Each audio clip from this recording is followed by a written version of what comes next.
खुलुमबाय आं सिबिरानि ब्रह्म नोंथांमोनखौ आंनि एसबी बडो निउज चेनेलाव गासैखौबो बरायबावनाय थाबाय नोंथांमोननि थाखाय आं गोदान मोनसे भिडिअ लानानै फैबावबाय अन्नानै भिडिअखौ जोबजासिम नायलांदो। गुवाहाटीनि बशिष्ट ओनसोलाव गंनै श'रुमाव अर खामदों। गंसे श'रुमा बेनेली मटरसाइकेलनि आरो गुबुन मोनसे श'रुमा इसुजु साखा खबब्रै गारिनि। रिपर्टनि बायदिब्ला गासै गं8 बेनेली मटरसाइकेल आरो गं6 इसुजु गारिया खामनानै सेवहांगार जादों आरो बे अर खामनाय जाथायजों 10 कौटि रांनि बांसिन खहा जादों। श'रुमाव अर खामनाय जाथायखौ मोब्लिबनि सर्ट सार्किट जानायनि थाखायनो अर खामजेननायनि सन्देह खालामदों। उनाव बे अर खामनायजोंनो सिलिन्डारबो बेफ्रुदों आरो श'रुमनि उनथिंजाय दोननाय पेट्रल आरो डिजेलावबो अरा नांहैदों, जायनि थाखाय अरा बांसिनै गिथावना महर लादों। अर खामनायखौ खोमोरनो थाखाय अर खोमोरग्रा बिफानखौ लेंहरनायाव उनाव अरखौ खोमोरनो हादों आरो श'रुमनि गुदाउनाव दोननाय गारिफोरखौ रैखा खालामनो हादों। आयेन बेरेखायै सालान गैयालासे बाला अन्थाइ रोगानाय गं3 डाम्पारखौ बाक्सा जिल्लानि सालबारिनि सिङाव थानाय गबिन्दपुर हाग्रा बिफाना हमदों। हाग्रा बिफान आरो ओनसोलनि रायजो राजाफ्रा फोरमायथिनाय बायदिब्ला खामारगाव बेकिनिफ्राय रन्जित बसुमतारी मुंनि बाला अन्थाइ बोखांग्रानिफ्राय आयेन बेरेखायै बाला अन्थाइ लाबोनायनि खौरां मोननानै 31 नं राजा लामायाव सिग्रोमदोंमोन, जेराव सालान गैयालासे बाला अन्थाइ रोगानाय डाम्पार गारिखौ होसोनानै हमनो मोन्दों। हमनो मोननाय गं3 डाम्पार गारिनि मादाव बाला रोगानाय गं2 डाम्पार गारि आरो गंसेया अन्थाइ रोगानायमोन। सनितपुर जिल्लानि आसाम अरुणाचल सिमनायाव गोबां बिबांनि हाथियार, गुलि, बम, ग्रेनेड बायदि बायदि बोखांनो हादों। सारेन्डार जानायनि उनाव NDFBनि सोद्रोमाफोरा हा सिङाव फबनानै दोनबोनायनि सन्देह खालामदों होननानै फोरमायथिदों सनितपुरनि एडिशनेल SP मधुरिमा दास बिथाङा। फोरमायथिनाय बायदिब्ला अरुणाचल सिमा मिसामारि पुलिस थानानि सिङाव थानाय जिर' ओनसोलाव सनितपुर जिल्ला पुलिस आरो इन्डियान आर्मि जथायै अपारेशन खालामदोंमोन। बेयावनो बेलसिरि दैमानि साखाथियाव थानाय हाग्रा ओनसोलाव हा सिङाव बाक्सुआव जोबनानै दोननाय गोबां सानथ्र'हायै हाथियार, गुलि, ग्रेनेड आरो बम बायदि बायदिखौ बोखांनो हादों। बोखांनो हानाय हाथियारफोरनि मादाव AK-47नि गड़ 110 गुलि, इनसासनि गड़ 80 गुलि, 7.62 mm SLRनि गड़ 58 गुलि, LMGनि गड़ 32 गुलि आरो 9 mmनि गड़ 3 गुलि। बेनि अनगायैबो गंसे आखाइजों बानायनाय सिलाइ, गंसे फेक्टरियाव बानायनाय सिलाइ, गं6 आखाइजों बानायनाय पिस्तल, गं6 पिस्तलनि मेगजिन, थरनै हेन्ड ग्रेनेड, गड़ 82 लांदां कार्ट्रिज, .22नि गड़ 15 गुलि, मोनब्रै पेकेटाव थानाय एक्सप्लजिभ पाउडार, 25 केजिनि एक्सप्लजिभ आरो माखासे। स्टेट बेंक अफ इन्डियायाव क्लारिकेल केडारनि थाखाय एडभार्टाइज फोसावदों।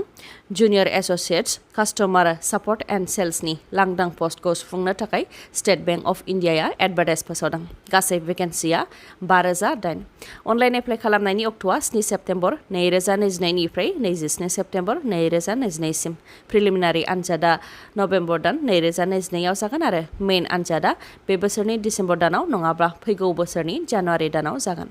बे साख्रिनि थाखाय एप्लाइ खालामनायनि बैसोआ 1 आगस्ट 2022 आव 20 निफ्राय 28 बोसोर बैसोनि जानाय जानो नांगोन, नाथाय SC आरो STआ 5 बोसोरसिम रेहाय मोनगोन। अदेबानि 33 बोसोरसिम एप्लाइ खालामनो हागोन। फरायनाया 30 नभेम्बर 2022 नि गेजेराव ग्रेजुवेट जानाय जानो नांगोन। गोसो गोनां लाइमोनफोरा bank.sbi/careers नङाब्ला sbi.co.in/careers आव थांनानै अनलाइन एप्लाइ खालामहैनो हागोन। सोलायनाय नांगौनि थाखाय BTCआव सोरखार सोलायदों, नाथाय माबा मोनसे जाथाय जायोब्ला सोलायनाया बेनो नामा होननानै गोबाङानो लाजिब होनाङो। बे खोथाखौ बुंथिदों BTCनि गाहाय प्रमद बर' बिथाङा। मख'नो गोनांदि क'क्राझाराव खुंजानाय केबिनेटआव बर'फोरनि थाखाय आरो बिटिआर ओनसोलनि थाखाय जि थांखिफोर लादों, बेनि थाखाय खौरांगिरि मेलनि गेजेरजों आसामनि गिबि मन्त्रि डक्टर हेमन्त बिश्व शर्मा बिथांखौ साबायखर बावहरदों प्रमद बर' बिथाङा। बिथाङा फोरमायथिदों दि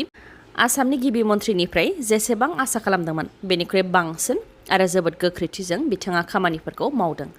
आसामनि गिबि मन्थ्रिया जेरैबायदि गोख्रैथिजों आसामखौ लांगासिनो दं, बेबायदि जोंनि काउन्सिलखौबो गोख्रैथिजों लांनो थाखाय जों गावखौनो गोख्रों आरो साखाफारा खालामनो नांगोन होननानै फोरमायथियो बिथाङा। बेनि अनगायैबो बिथाङा बुंथिबावोदि बड'लेण्ड ओनसोला दा जौगानायनि फारसे थांगासिनो दङ। सिगांनि सोरखाराव खामानि मावनायनि थासारि गैयामोन, उदाङै खोथा बुंनो हायामोन। सिगांनि सोरखारनि समाव सोरबा जुदि सोंखारियोब्ला मा अबस्था जायोमोन बेखौ बयबो मिथिगौ। खौरांगिरिफोरखौबो एंगारनाय जायामोन, नाथाय दा बड'लेण्ड ओनसोलाव गोजोन आरो रैखाथि फैबाय होननानै बुंथियो प्रमद बर' बिथाङा। लोगोसे बुंथिबावोदि सोलायनाय नांगौनि थाखायनो सोरखारा सोलायदों, नाथाय माबा मोनसे जाथाय जायोब्लानो सोलायनाया बेनो नामा होननानै गोबाङानो लाजिफोनाङो। नाथाय गुबै सोलायनाया दा जानो थांगासिनो दङ बेनि थाखाय थाग थियारि जागासिनो दं होननानै फोरमायथियो प्रमद बर' बिथाङा बुंथिबावदों दि सिगांनि समाव खुन्दुं कम्बल साथानि जि राजखान्थि दंमोन बेखौ दा बन्द खालामबाय आरो बे रांजोंनो फरायसालिफोरखौ लुफामनाय आरो गुबुन गुबुन खामानिफोरखौ मावगासिनो दं जेरै सोरखारनि फारसेनिफ्राय 5 फरायसाफोरनो आइएसनि थाखाय दिल्लीयाव कचिं लानो दैथायहरनाय जादों आरो 5नो आईआईटी कचिं होनाय जादों नाथाय सिगांनि सोरखारनि समाव खुन्दुं कम्बल साथा होनायनि मुङावनो साफा थिखादारफोरानो 100 कौटिनि गोबां बिल मोननो गोनां दं गासै खमैबो 30 कौटि बिल मोननांगौ दं होननानै फोरमायथियो बिथां प्रमद बर'आ नोंथाङाबो माब्लाबाफोर बाइक खावजादों नामा नोंथाङाबो जुदि बाइक खावजादोंब्ला धेमाजि सदर थानायाव खौरां लानो हागोन मैया सानसेयावनो गं 6 खावनाय बाइकखौ बोखांनो हादों पुलिसा धेमाजि जिल्लानि एसपिनि दैदेननायावनो मैया सानसेयावनो गं 6 खावनाय मटर साइकेलफोरखौ बोखांनो हादों आरो बे सप्तायावनो गासै गं 28 खावनाय मटर साइकेलखौ बोखांनो हादों मटर साइकेल खावग्रा मोनसे गेंआ गोबां मटर साइकेल खावनानै खम बेसेनाव फाननायखौ खौरां मोननानै पुलिसा अपारेशन खालामदोंमोन बेयावनो गेंनि प्रान्जल बारमुदाइजों लोगोसे माखासे सिखावफोरखौ हमनो मोननायनि उनावनो सोंनाय फिननाय लानानै खावनाय गं 28 मटर साइकेलफोरखौ 1 सप्तानि गेजेरावनो बोखांनो हादों फोरमायथिनाय बायदिब्ला सिखाव खावनायजों सोमोन्दो थानाय माखासे सिखावफोरजों लोगोसे खावनाय मटर साइकेलफोरखौ बायग्राफोराबो दा खारखुमानानै दङ खारखुमानानै थानाय सिखावफोर आरो मटर साइकेल बायग्रा सुबुंफोरखौ हमनायजों लोगोसे खावनाय मटर साइकेलफोरखौबो बोखांबावगोन होननानै फोरमायथिदों धेमाजि पुलिसा 2022 नि एसएसएलसी आनजादाव 75 जौखोन्दो आरो बेनि बांसिन जौखोन्दो मोननाय फरायसाफोरनो मैया आनन्दराम बर'आ एवार्डखौ राननानै होदों आनन्दराम बर'आ एवार्डनि गेजेरजों एसएसएलसीआव 75 जौखोन्दो आरो बेनि बांसिन जौखोन्दो मोननाय फरायसाफोरनो 16,000 राङै राननानै होनाय जादों गुवाहाटीनि शंकरदेव कलाक्षेत्र अडिटोरियामनिफ्राय आसामनि गिबि मन्त्रि डक्टर हेमन्त बिश्व शर्मा बिथाङाबो फरायसाफोरनो आनन्दराम बर'आ एवार्डनि गेजेरजों एसएसएलसीआव